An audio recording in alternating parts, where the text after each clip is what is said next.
Jean-Louis Gary, bonjour.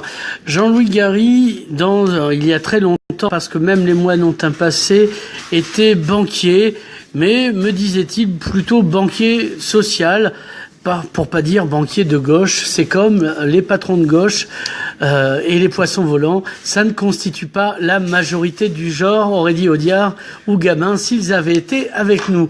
Et désormais, comme quoi c'est marrant, il y a un lien, il écrit un livre sur les zombies. Voyez pas la malice, c'est très premier degré ce que je vous raconte. Donc, un livre sur les zombies à Perpignan, donc vous allez me dire, ah mais c'est un documentaire. Non, c'est une fiction, enfin encore, ça va pas tarder. Aux éditions Les Presses littéraires, donc adressées par monsieur Jérôme Fricaire. Donc, comment on passe de banquier, directeur d'agence, et plus si affinité, à écrivain sur les zombies. Et pourquoi les zombies à Perpignan? Bon, moi, ça me semble une évidence. Alors, ce qui m'a permis d'abord d'être un banquier, entre guillemets, social, c'est que je dirigeais en fait tout un réseau. Et donc, en dirigeant un réseau, on peut insuffler, je dirais, un certain esprit, une certaine approche et un certain respect du client. Donc, c'est ce que je me suis efforcé de faire en permanence. Comment devient-on d'un métier de banquier à celui d'auteur et un auteur sur les zombies? Là, c'est un chemin, c'est pas un chemin de croix du tout, hein, c'est un petit périple intérieur qui va se passer. Ce périple intérieur, c'est quoi? C'est tout simplement celui qui va consister à regarder la société. C'est le périple qui va consister à écouter les gens. C'est le périple qui va aussi amener l'individu à vouloir se réaliser et à vouloir sortir des sentiers battus. Alors le zombie, pour sortir des sentiers battus, on en sort. On n'en parle pas tous les jours, on n'en voit pas tous les jours. Ça tombe bien, encore que à Perpignan, peut-être. Passé 18h. Peut-être même avant. Oui. Donc on n'en voit pas quand même d'une manière ostentatoire tous les jours. Et on peut les faire vivre, on peut leur faire vivre beaucoup de choses. Ça, c'est le premier élément. Le deuxième élément, c'est que quand effectivement on s'attaque à ce genre de littérature, entre guillemets, fantastique, eh bien, on a un pouvoir de création quasiment illimité, à condition de respecter des critères de réalité, quelque chose qui peut être fondé. Alors, parce que sinon, c'est de la poésie surréaliste. Sinon, c'est de la poésie ou de la mauvaise poésie surréaliste. Alors, le zombie, en fait, qu'est-ce que c'est? Alors, effectivement, on va balayer l'histoire du zombie vaudou, hein, celui à qui on filait sa petite drogue, et qu'on va retrouver dans un cercueil. Alors, il y a une formule chimique pour faire un zombie, vous pouvez le réaliser à la maison. Alors, pour réaliser un zombie haïtien, il vous faut... un poisson. Un poisson. Il nous faut un poisson qu'on appelle le fugu. Voilà, poisson globe. Alors, le poisson globe. Le poisson globe, de là, on va extraire du fugu par une opération que je ne maîtrise pas. Ouais, alors c'est pas faire du sushi, on parle de faire du zombie. Hein, on va extraire une drogue qui s'appelle, une substance qui s'appelle... C'est plus qu'une drogue, parce que c'est un poison très rapidement. Certains, ils sont morts. Hein. Voilà. Non, mais par contre, on va extraire la tétrodotoxine. Voilà. La tétrodotoxine, donc, que l'on va réduire en poudre. On va en faire une poudre. Et de ce qu'on appelle la poudre blanche. C'est dans la bile du fourgon en question, il me semble. C'est dans des viscères. Ouais. Dans les viscères et dans les organes génitaux. Donc on va extraire la tétrodotoxine. De cette tétrodotoxine, on va en faire une poudre blanche. Alors, d'ailleurs, quand on parle des poudres blanches de vaudou, on sait de quoi il s'agit. C'est ça. Alors, cette poudre blanche, on va la mélanger avec un urticant. Donc, on ne va pas donner le nom de l'urticant. Ouais, mais tout crapaud... un venin qui étouffe. Voilà. Et donc, l'individu qui va recevoir cette poudre, alors on mettait la poudre soit dans les chaussures, soit dans les vêtements, ben, il va se kiffer, il va se gratter. Et en se grattant, cette tétrodotoxine va rentrer dans l'épiderme, puis dans le derme, et puis après, elle va se circuler dans le corps. En faisant cela, elle va provoquer une catalepsie. Cette catalepsie va réduire quasiment en néant les battements cardiaques, faisant croire à une mort. On va enterrer la personne, d'accord, et on va le faire réélire président de l'Algérie. Bouteflika. Non, ça n'a rien à voir. Je ne prononcerai pas là-dessus. Je ne prononcerai pas là-dessus. Je pense qu'on va faire ressusciter quelques-uns comme ça. Mais donc, on va l'enterrer et on va le ressortir du cercueil dans la nuit, justement, pour pas qu'il meure d'étouffement. malheureusement, à ce moment-là, il y a des cellules qui vont être détruites au niveau du cerveau, et ça va provoquer... Par manque d'oxygénation. Par manque d'oxygénation, tout à fait, et ça va provoquer une certaine voix rauque avec un comportement un peu... Notamment, il y a une perte de sensibilité, ce qui fait que le zombie va devenir relativement insensible à des petites blessures. C'est très intéressant, ça, parce qu'avec les psychotropes, on va le maintenir sous contrôle, on va le sortir de son milieu naturel, et on va le mettre à la tâche dans les plantations de coton, par exemple, ce qui fait que le vaudou prenait un petit billet au passage, et il arrondissait ses fins de mois. Ça, c'est on appelle ça un salarié dont tu parles, non? On appelle ça l'esclave, plus que l'esclave. Donc, c'était un petit peu ce qu'on a vécu donc, au début, où la culture haïtienne a envahi un peu les États-Unis. Alors plus tard, dans la littérature, dans le cinéma, le concept a essaimé, s'est déplacé d'Haïti, et maintenant il y en a un peu partout, et c'est devenu un truc de masse. Alors c'est devenu quelque chose de masse, mais d'abord, avant d'arriver à cette zombification de masse, on va passer par des étapes un peu de fantastique. Et ça, c'est le cinéma qui va l'apporter dans les années 1930-1932. On va créer du zombie. Et au contact des vampires qui viennent de l'Est, on va avoir un zombie un revenant, un mort-vivant qui va effectivement devenir terrifiant. C'est normal, hein, quelque chose qui sort de terre, qui est couvert de terre, à moitié consommé, à moitié pourri, effectivement, ça devient terrifiant. Et le zombie, donc, qui est le revenant, qui vient de terre, va devenir la chose à abattre. Alors, on peut être surpris quand même, parce que tous les revenants ne sont pas comme ça. Certes, Osiris, qui est ramené à la vie par Isis, et qui est recousu parce qu'il était tout en morceaux. Oui, c'est son frère qui l'avait découpé, sa sœur, qui était sa femme, l'a ravaudé. Voilà. Et puis c'est tout le temps le dieu de la mort quand même aussi. Voilà. Mais par contre, tous les revenants ne sont pas comme ça. Jésus était très propre. Moi, je l'ai croisé à Capharnaüm. Voilà, Jésus qui effectivement revient des morts. Il n'est pas dans ce style-là.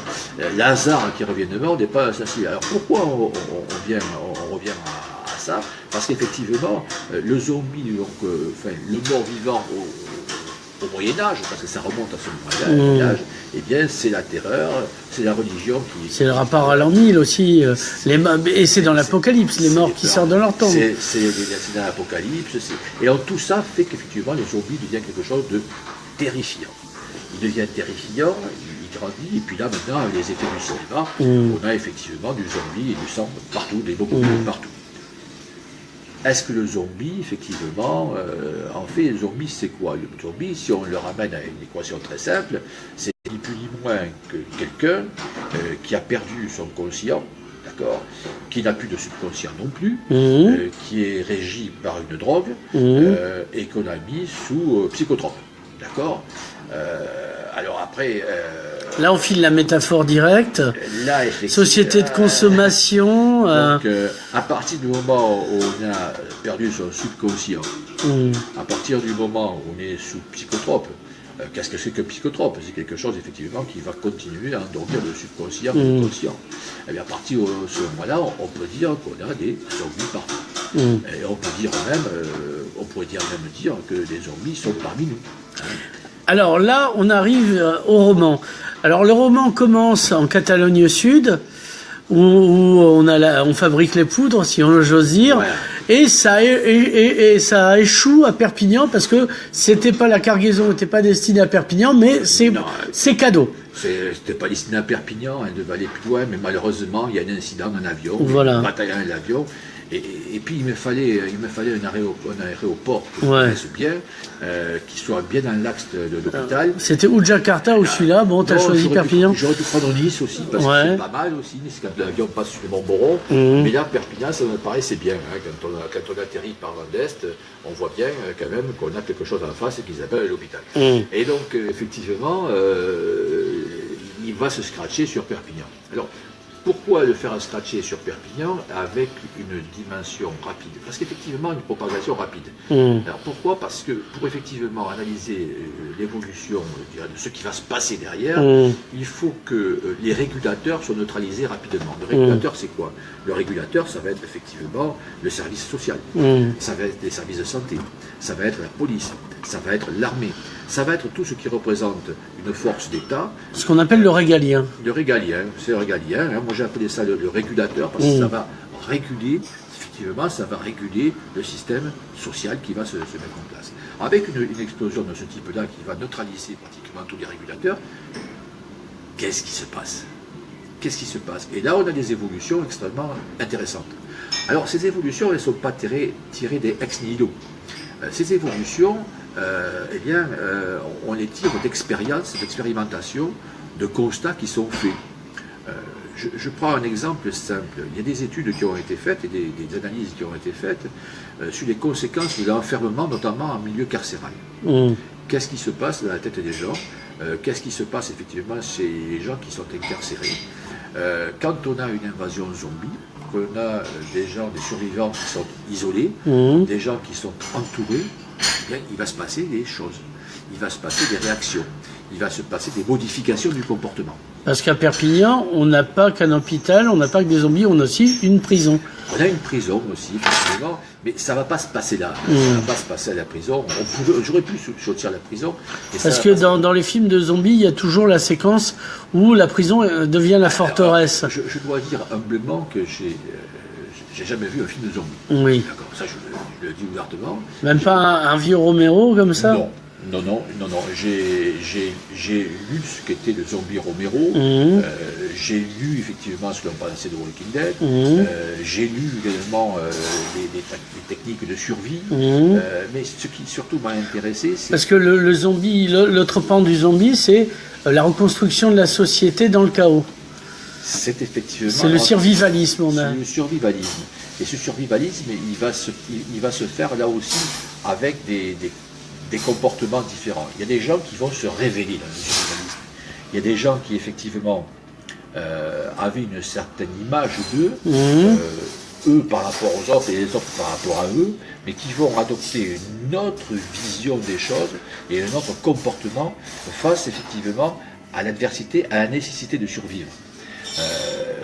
Dans une société survivaliste, il va se poser le problème des réserves naturelles, des réserves pour survivre. Comment on va aller les chercher? Comment on va se les procurer? Et qui va se les chercher? C'est la loi du plus fort, il y a aussi le plus malin qui peut s'allier. Donc effectivement, on va avoir cette alliance de genre. C'est une reconstitution politique en fait. C'est une reconstitution politique au sens étymologique. Bon, par exemple, le macronisme explose, il n'y a plus que des partis zombies, le Parti Socialiste, l'UMP. Comment il se reconstitue, quoi? Ça pourrait être ça, effectivement, parce qu'effectivement, si dans toute société, lorsqu'il y a une explosion, une société n'aime pas effectivement le désordre. Quand on regarde une société athée plus technique, sauf le punk. Sauf le punk, oui, et encore, parce qu'il a sa propre société. Quand on a une société athée plus 1, on voit qu'on est dans un système linéaire. Ça se passe plutôt bien. Quand on est athée plus 2, on voit que le système devient un peu plus compliqué et on va passer d'un modèle d'évolution stochastique à un modèle de mécanique quantique, où on va effectivement avoir des choses qui vont avoir des divergences. Par contre, quand on va rentrer dans un système plus gros sur une société, qu'on va avoir une révolution, qu'on va avoir un virus du type H1, H1N5 qui va apparaître, la grippe aviaire. Quand on va avoir apparaître un cataclysme politique, eh bien effectivement, il y a des choses qui vont se passer. Et là, on va se retrouver dans un système, par exemple, comme Lorentz en matériologie, avec un système à 3 équations et 3 inconnues. Et là, on va directement dans ce qu'on appelle la théorie du chaos. Oui, mais ça se calcule, la preuve. Alors la théorie du chaos se calcule, sauf qu'effectivement, les courbes ne se recoupent jamais, les poids ne se recoupent jamais, mais c'est en expansion croissante sous l'effet des attracteurs. Et c'est ce qui se passe dans la société. Dans la société, il y a toujours un attracteur qui va effectivement... Mais là, on est dans un moment de la Ve République où on est au début de ce quelque chose, peut-être. Alors, sans gens qui essaient de manger les cerveaux des autres. Alors, je dirais que sauf là, si on regarde BFM. On a un petit problème. Parce qu'effectivement, dans ce système-là, il y a la condition initiale. La condition initiale, c'est quoi? Il faut qu'à ce moment, il y ait un détonateur. Il faut qu'il y ait un élément qui parte. Les conditions de la 6e République, voilà. On peut passer de la 5e à la 6e, il faut qu'à un certain moment... Parce que là, on a une 5e zombie, voilà. On va avoir, par exemple, les conditions initiales de la 5e qui vont être toujours là, sauf s'il y a une révolution qui la casse. Mais quand on voit la 5e République, c'est quoi les conditions initiales de la 5e République? Un coup d'État. Non. Dans la 5e République, la condition initiale de la 5e République, c'était le système monarchique. Le système monarchique qui a présidé à la création de la 5e République. La 5e République, des systèmes comme ça, aujourd'hui, effectivement, il faudrait qu'il y ait des... Par exemple, l'explosion des partis. Si effectivement le macronisme explosait, si tous les partis explosaient, on aura effectivement des conditions initiales qui seront celles de la 5e République, mais qui, comme cette 5e République ne pourra plus fonctionner parce que le système aura explosé, eh bien, on va avoir effectivement une recomposition derrière qui va se créer, et ça pourra donner lieu effectivement à la 6e République. Alors revenons au roman. Parce que de temps en temps, il faut y revenir, puisqu'on est là pour vendre. Est-ce que Perpignan, c'est le bon incubateur? Parce que bon, je vois l'université qui se vante d'être lieu d'incubateur des patrons et de l'entreprise en permanence plus que son activité naturelle. Est-ce que Perpignan est un bon incubateur, selon toi, pour les zombies? Ou est-ce qu'il y a rejet de la greffe? Non, je pense qu'effectivement, à partir du moment où l'explosion naît, elle peut être partout. Perpignan est un bon incubateur parce qu'effectivement, Perpignan est multiculturel. Perpignan est une ville de passage aussi entre l'Espagne et la France. Perpignan a été une ville qui effectivement a été ballottée à un certain moment entre la France et l'Espagne, qui a connu l'arrivée des pieds noirs. Des pieds noirs qui sont arrivés ici. Qui ne sont pas des zombies, hein. Non, pas du tout. Et je traiterai personne de zombie parce que nous sommes tous quelque part. Donc Perpignan représentait effectivement des caractéristiques qui pouvaient effectivement... en fait, tu as adapté ta métaphore au livre d'Alain Tarius, Fin de siècle incertain à Perpignan, un livre de 99. Possible, je dirais que... C'est le prélude, c'est le Bilbo le Hobbit de ton livre de zombies, quoi. C'est possible. Après, il faut savoir si nous sommes dans une littérature prédictive ou anticipatrice. Oui. Attention, c'est pas la même chose. C'est pas la même chose. Moi, je me refuse d'être un prophète. C'est un des multivers, comme on dirait en physique quantique. C'est un des multivers, effectivement. Ça peut être effectivement un des éléments de nouveaux mondes, de nouvelles dimensions. Moi, je pense réellement qu'aujourd'hui, nous sommes, en termes social, nous sommes à un moment où la société se cherche. Nous avons perdu effectivement, nous sommes aujourd'hui ici dans notre société, une société judéo-chrétienne. Ces fondamentaux sont aujourd'hui, il faut le dire, ils sont un petit peu bouleversés et vacillants. Alors, moi qui te parle, j'ai pas été à la messe dimanche dernier, preuve en est. Moi non plus, je suis pas allé non plus à la messe. Tu vois, attention, on va avoir un mot de notre curé, ça va. J'y allais. Oui, moi aussi, il y a longtemps. Donc, qu'est-ce qui se passe aujourd'hui? Alors, on a des gens qui vont se chercher. Alors, on parle de la laïcité. La laïcité, oui, mais face à quoi? Face à la religion. Mais est-ce qu'on a une laïcité face aux idées? Attention. C'est un véritable problème. Grand 1, oui, grand 2, non, grand 3, synthèse, François Hollande. Si on dit qu'on a une laïcité par rapport aux religions, je dirais la République française, c'est très bien. On a effectivement une laïcité par rapport aux religions. À part quelques exceptions près, je ne vois pas dans nos hommes politiques de considérations différentes entre une religion catholique, musulmane, judaïque ou autre. Non. Par contre, est-ce que nous avons une laïcité par rapport aux idées? Ça, c'est autre chose. Parce que la laïcité par rapport aux idées, elle demande de la tolérance. La laïcité par rapport aux idées, elle demande d'écouter l'autre. La laïcité par rapport aux idées, elle commande d'écouter l'autre, d'essayer de le comprendre, d'avoir un dialogue. Est-ce que c'est cela que nous avons en France? Tout le monde le demande, tout le monde dit qu'il le pratique. Pour soi. Pour soi. Parce que sur le terrain, c'est pas toujours le cas. C'est pas toujours le cas. C'est la phrase d'Oscar Wilde, la vulgarité, c'est la manière dont se comportent les autres. Absolument, parce qu'effectivement, aujourd'hui, on voit les choses par rapport à soi, parce qu'on n'écoute pas. Nous sommes dans un monde qui communique énormément, mais qui ne s'écoute pas. Et je pense que tout ça est en train de créer petit à petit les conditions d'une explosion. Une explosion sociale. Alors, quel sera ce type d'explosion? Est-ce que ce sera une explosion violente? Pas forcément. Mais ça peut être une remise en cause fondamentale d'un certain nombre de principes sur lesquels nous vivons actuellement, et notamment, effectivement, celui par exemple, nos élections. Nos élections au suffrage universel. Quand on voit le suffrage... C'est le mot suffrage ou universel qui te gêne? Les deux. Les deux. Parce qu'effectivement, quand on voit comment c'est conçu, est-ce qu'on peut parler effectivement d'une élection démocratique? Ah non, mais toi tu parles du scrutin unitaire à 2 tours. Alors voilà, celui-là c'est le principal, celui-là à mon avis. Voilà. Les autres, ils découlent de celui-là, de la manière dont ça a été construit. Aujourd'hui, il suffit Il y a mieux, il y a les sénatoriales. Oh, les sénatoriales, n'en parlons pas, ce ne sont pas des élections, c'est un arrangement entre copains.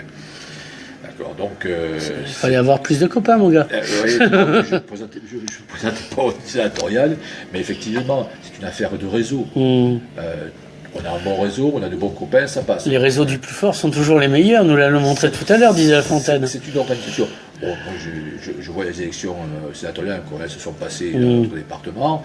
À la limite, il aurait fallu que tout le monde se maintienne au deuxième tour.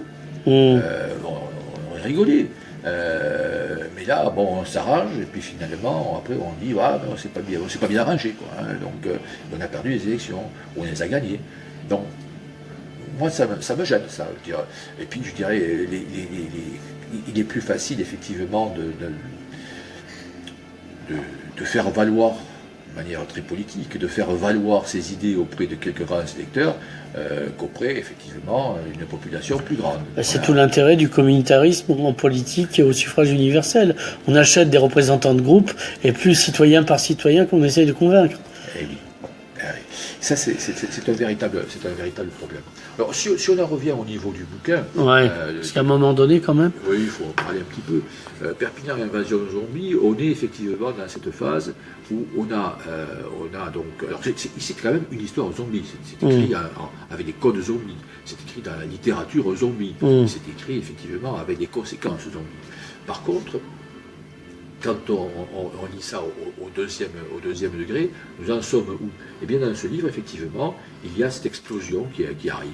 On a cette explosion qui, effectivement, va neutraliser les régulateurs. Et on a cette destruction de la société qui va se faire. Et on va voir apparaître, effectivement, toutes les réactions possibles et inimaginables de violence, de peur, d'anxiété, de réaction par rapport à la viande, de tentatives d'évasion du corps, en disant j'abandonne mon corps, je sauve mon esprit.